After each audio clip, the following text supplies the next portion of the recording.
So nagpaalam sila sa atin kung pwede natin nila hiramin yung witness. Kasi insulto po sa atin yung sabihin, may mangyayari sa kanya dito. Hindi ako safe, may mga senador doon. Ang sabi ng congressman, magsalita ka muna.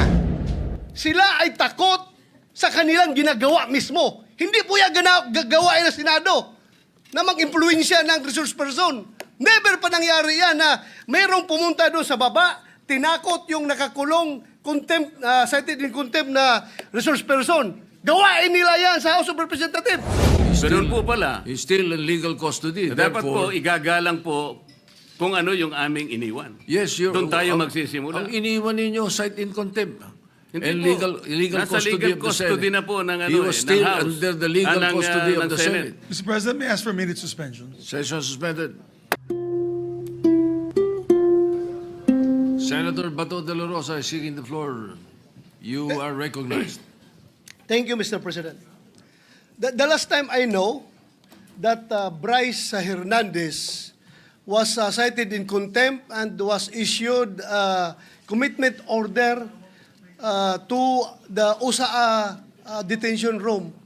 May I know the whereabouts of that Bryce Hernandez right now, Mr. President? Well, according to the newspaper accounts that I've read, I think they had our Senate President and the Speaker of the House had an agreement to commit Bryce Hernandez at the PNP Custodial Center at Camp Crame. May If I'm I correct, Mr. clarify? President. May I clarify that quite accurate answer by Senator Estrada for the information of Senator De La Rosa and the public.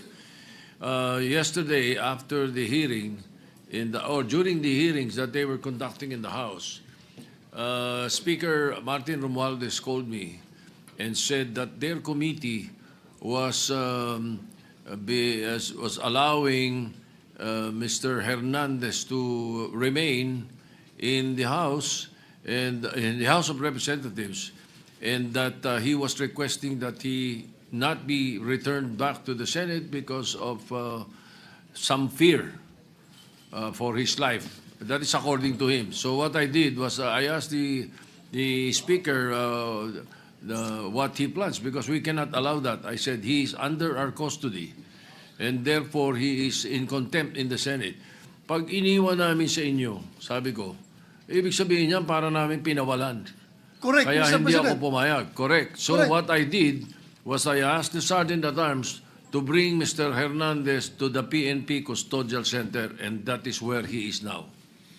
Still under the care of the OSAA. Mr. President, is there a possibility that we can commit him back here in the Senate? Of course, during the he is still under custody of the Senate, and therefore Let him be jailed here, Mr. President. indirects.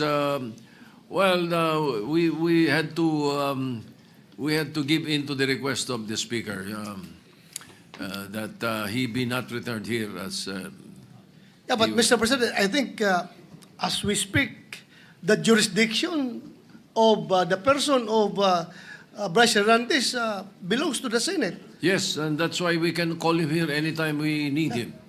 Thank you, Mr. President. Yeah. Senator Alan Cayetano is recognized. Sir President, on The that Minority point, Leader is recognized. may I know, Sir President, will that be the new rule? Because under the present rule, kung sino may jurisdiction, siya yung magde-decide. So for example, siya ay incarcerated under RTC. So magpapaalam tayo sa RTC kung pwede nating hiramin. So nagpaalam sila sa atin kung pwede natin nila hiramin yung witness.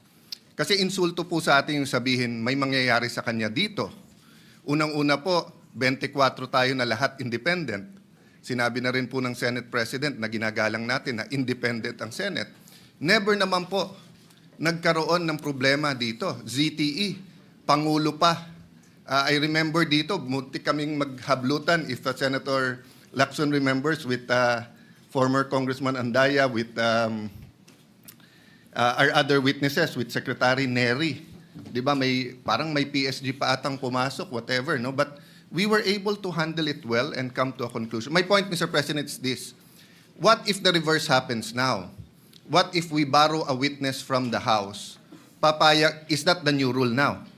Na PNP custodial na? Or makikiusap tayo pabalik sa House? Because I don't think we should change rules without doing it either in caucus as a group. But I see the wisdom, Mr. President, of your immediate action. I'm not questioning your immediate action, Mr. President. I'm just asking, moving forward, shouldn't we keep the old rule na kung sino may custody, yun ang mag-keep nung custody niya, Mr. President? Yes, and that is the decision that the presiding officer made last night.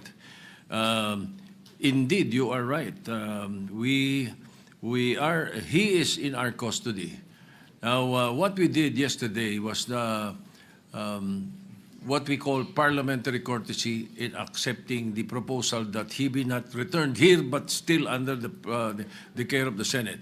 Now, in the issue of, let's say, keeping it here, or the previous tradition that the Senate may cite in contempt anyone and keep him here. We have also placed a witness to Muntinlupa, if you will recall. Yes. We also even sent somebody to the Pasay City Jail. So I don't see any reason why we cannot commit this particular fellow to the PNP Custodial Center.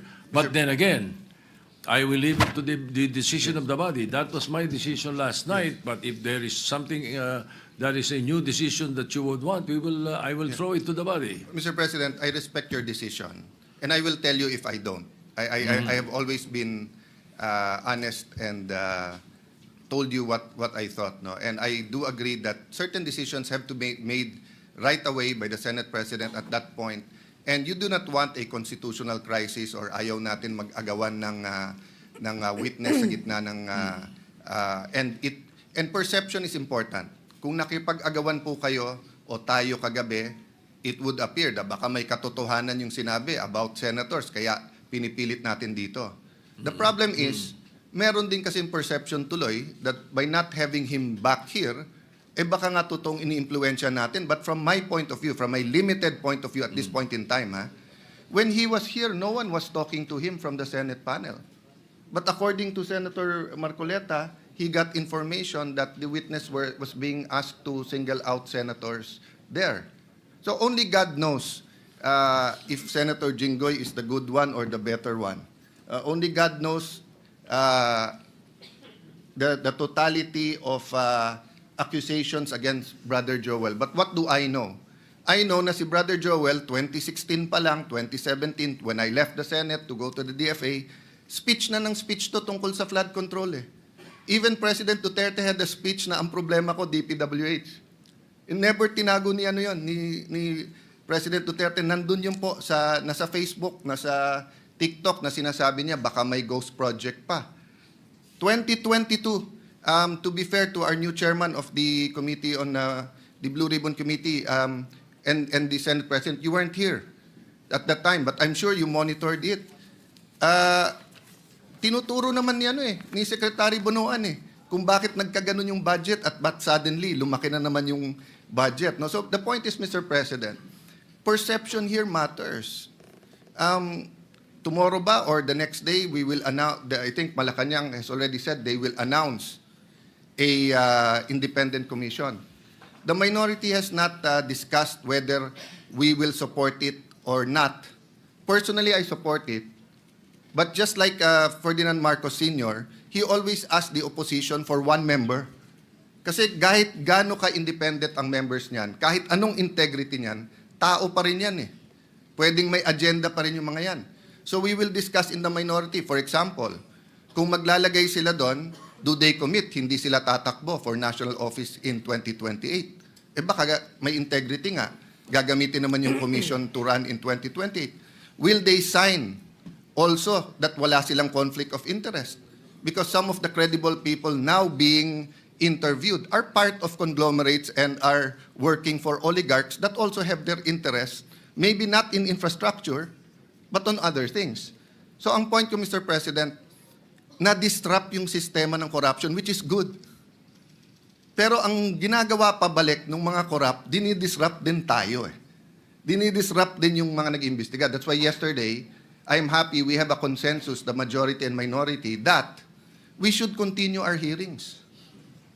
Iba yung sa House. I mean, wala tayong pakialam doon. If we agree with it or not, nasa sa kanila yon. Kung nag-iimbento sila o totoo sinasabi nila, yan ang sistema eh. Democracy is messy. Tayo po dito, respetuhin din nila. Kung may problema sa miyembro natin, 24 naman po tayo. We call out each other and we find a way to still have coffee or merienda together in the lounge. Sometimes not for 1 week because we're upset at each other. But that's the system, Mr. President. So again, Mr. President, I support, I acknowledge your right and the wisdom of deciding that last night. But personally, I don't know my companions in the minority. Personally, labanan ngayon ng perception. Tutuloy ba yung mga hearings? Sino ba ipapatawag? Kakampihan ba natin mga senador? Porque kapwa senador yon.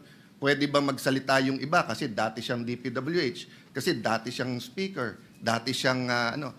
All of this will be there, Mr. President. No? If only we could have the speeches of Senator Lacson in like yesterday in such an orderly manner.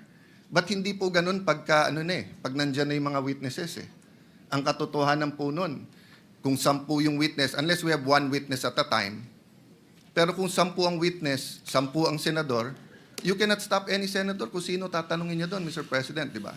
So yun po ang problema lang, that since this involves high-ranking people and the PNP is not under the Senate, it creates another perception who controls who.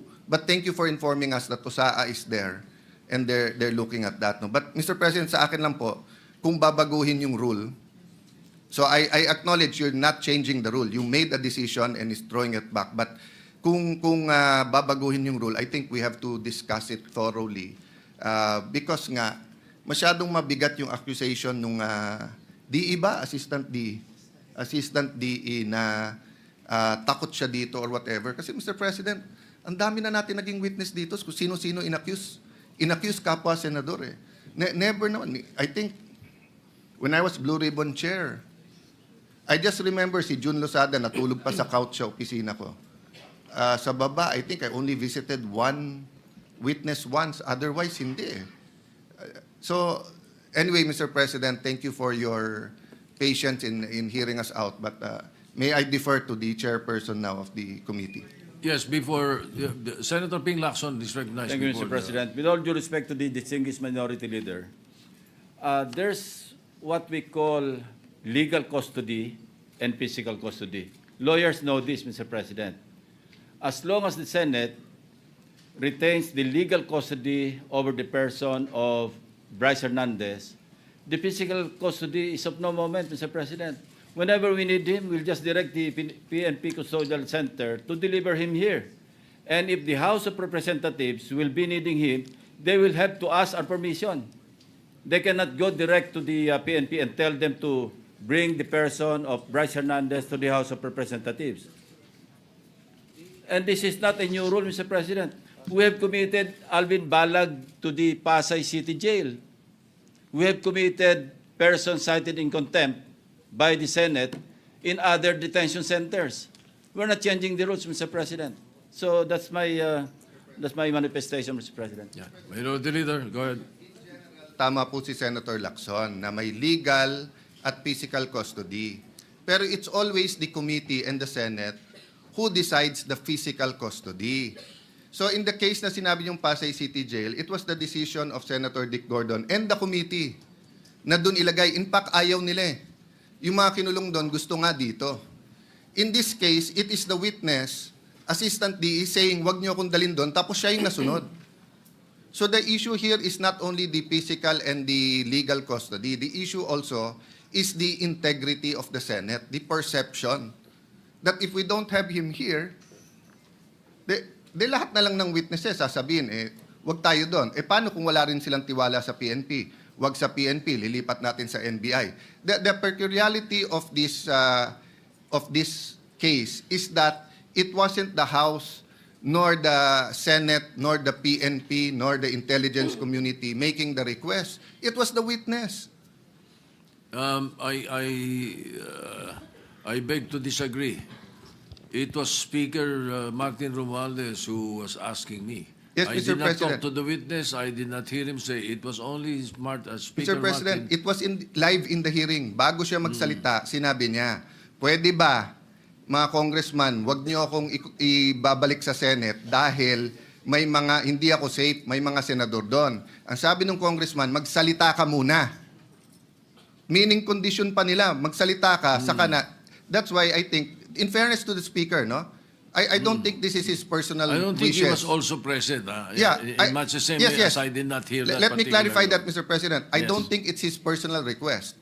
I think he was conveying it as Speaker to this chamber in the same manner na pag may request kami sa House, either the Majority Leader or the Senate President will request it.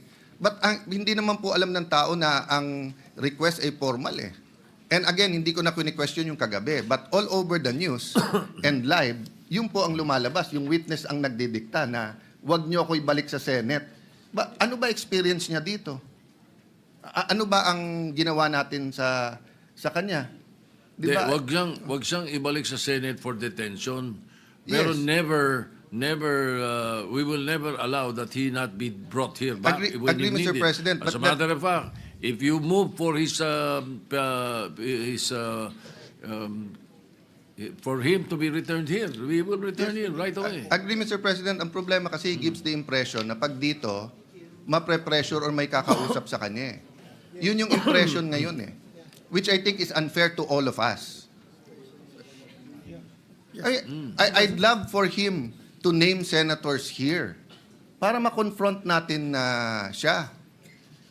But anyway, Mr. President, I Yes, think we okay. vented the, I don't know the pleasure of my colleagues. No, may I yield to Okay. Senator So Marcoleta? just to ventilate more on what the minority leader was saying, let me just place on record so that the public will know.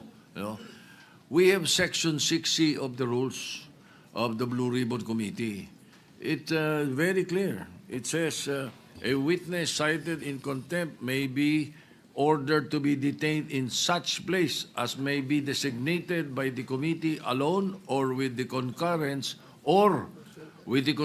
of the Senate President.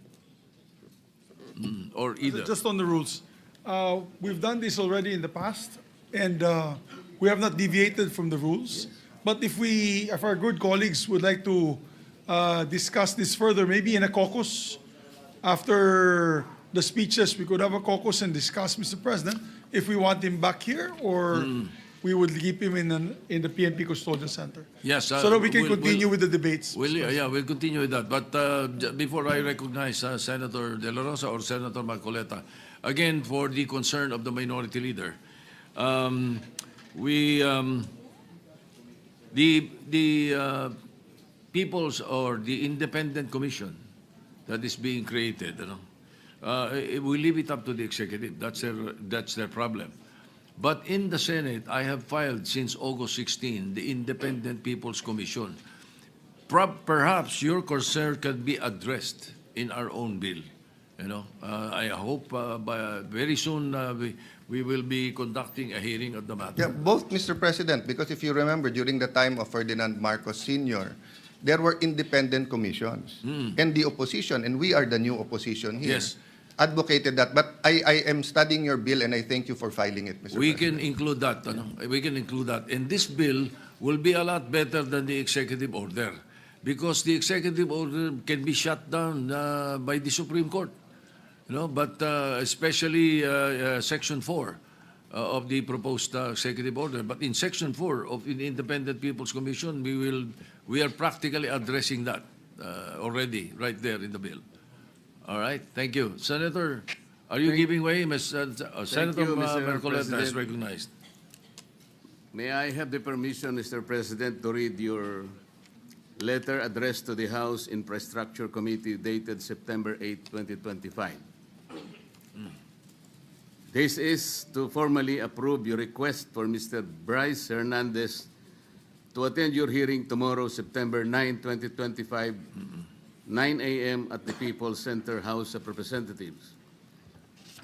We expect that he be returned safely immediately after the said hearing to the Senate. So this is very categorical, Mr. President. Your their request that he be called for hearing in the House of Representatives was conditioned upon his safely return to the Senate. There is no need for a motion, Mr. President. I was still the chairman of Blue Ribbon Committee at the time, and it was very clear that we committed him to the custody of our Sergeant-at-Arms. Not in Quezon City, not anybody else. And so, as already asked by Senator Alan, we are not supposed to change the rule.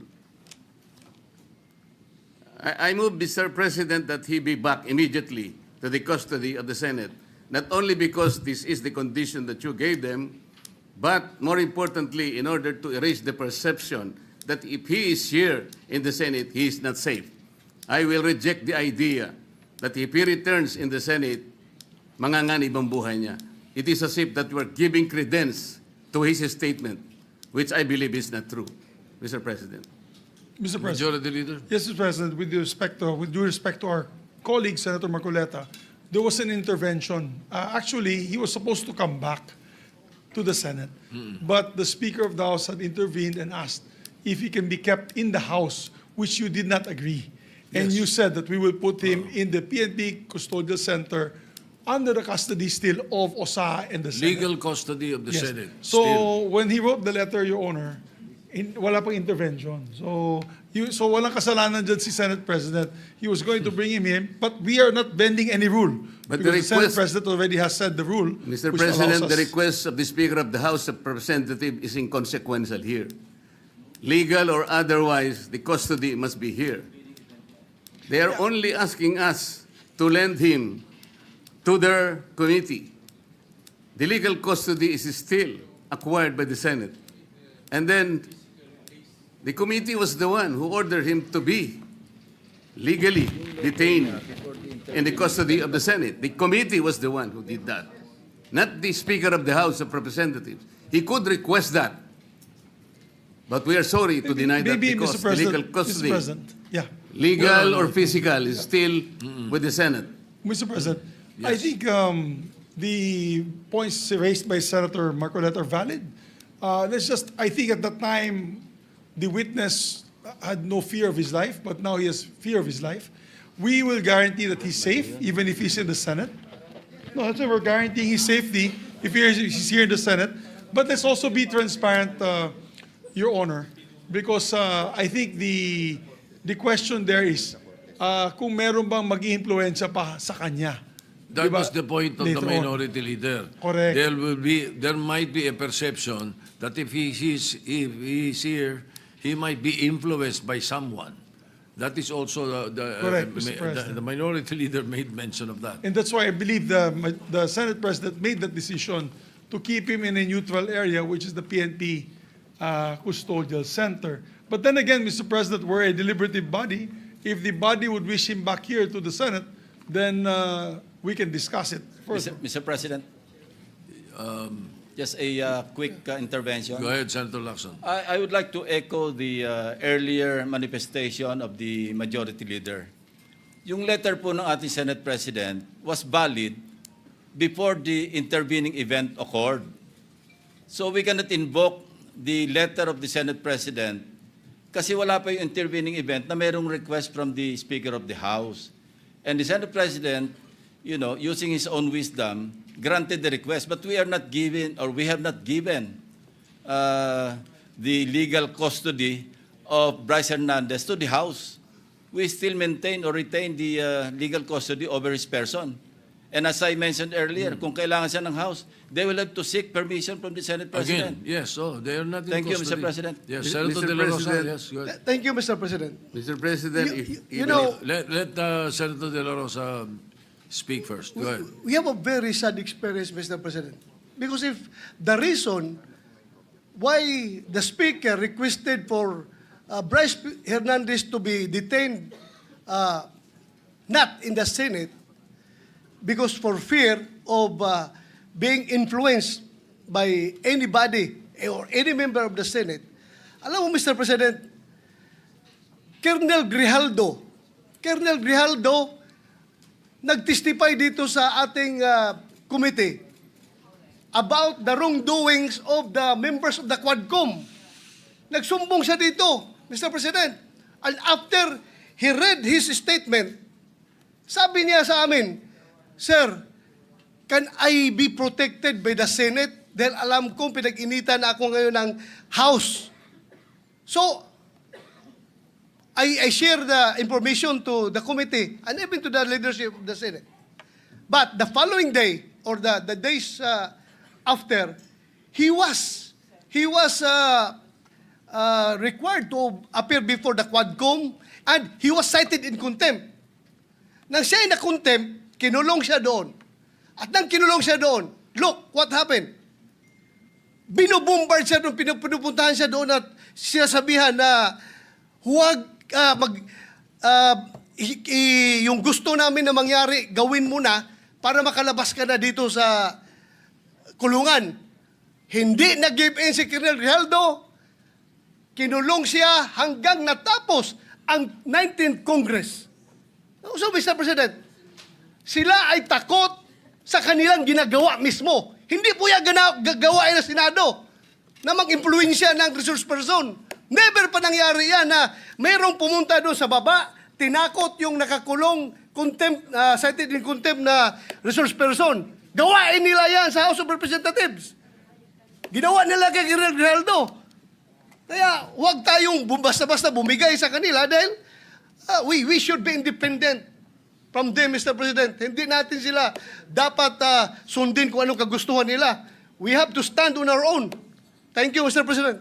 Mr. President, Yes, Senator Marcoleta. noong pong September 8, 2025, ako pa rin po ang chairman ng Blue Ribbon Committee. Ang Blue Ribbon Committee po ang nag-approve ng legal and physical custody nung ma-cite in contempt si Bryce Hernandez. Nung makiusap po ang Speaker ng House of Representatives sa inyo, di po ba dapat nakonsulta naman ang chairman ng Blue Ribbon Committee? Dahil kami po, ginawa namin yon through the collective wisdom of the committee. Hindi po namin gawa-gawa yon. Kaya lang namin siya sinite in contempt sapagkat halos ipamukha na namin sa kanya ang mga datos. Ibinigay ko na sa kanya ang lahat ng ipinanalo at ipinatalo niya sa kasino. Pati yung ginagamit niyang dalawang ID na galing sa LTO, ayaw pa niyang aminin. Ganun po yung nangyari. Gusto lamang namin siyang turuan ng leksyon para sa ganun kahit papano baka maisip niya na dapat sana mapahiya na siya sa sarili niya kung meron pa siyang kahihiyan. Dapat naman sana nung siya'y mag-request ngayon sa House of Representatives, hindi po sa kanya dapat manggaling ang request kung saan siya magko-custody. Ang custody po yung natapos na. Nagsalita na po ang Blue Ribbon Committee. Bakit po hindi man lang nakonsulta ang Blue Ribbon Committee? Bakit kailangan po ang House of Representatives Speaker ang mananaig sa kanyang request? Kalabisan na po ba ang Blue Ribbon Committee noong araw na yon, Mr. President? May I be clarified on what date that transpired? Yesterday or September 8 po. Monday? Yes, Mr. President. Majority Leader. Monday was the hearing here in the Senate. Monday he was cited in contempt. But Yeah. the hearing in the House was on Tuesday, September 9. Yes, And as, Tuesday. So in the evening, Opo. when yesterday, no. So in the evening, when the speaker called me, Senator Marcoleta was no longer chairman of the Blue Ribbon. No more because we had already elected It was Senator already Senator Lacson. Lacson. Yes. Ibig bang sabihin po, Mr. President, nawawala ng visa yung ginawa namin? Hindi. He's Ganun po pala. He's still in legal custody. Dapat po, Therefore, igagalang po kung ano yung aming iniwan. yes, Doon tayo magsisimula. Ang iniwan ninyo, cite in contempt. Hindi And po. legal Nasa custody legal of the custody Senate. na po ng, He was still ng House. under the legal ng, custody ng of the Senate. Mr. President, may I ask for a minute suspension? Session suspended.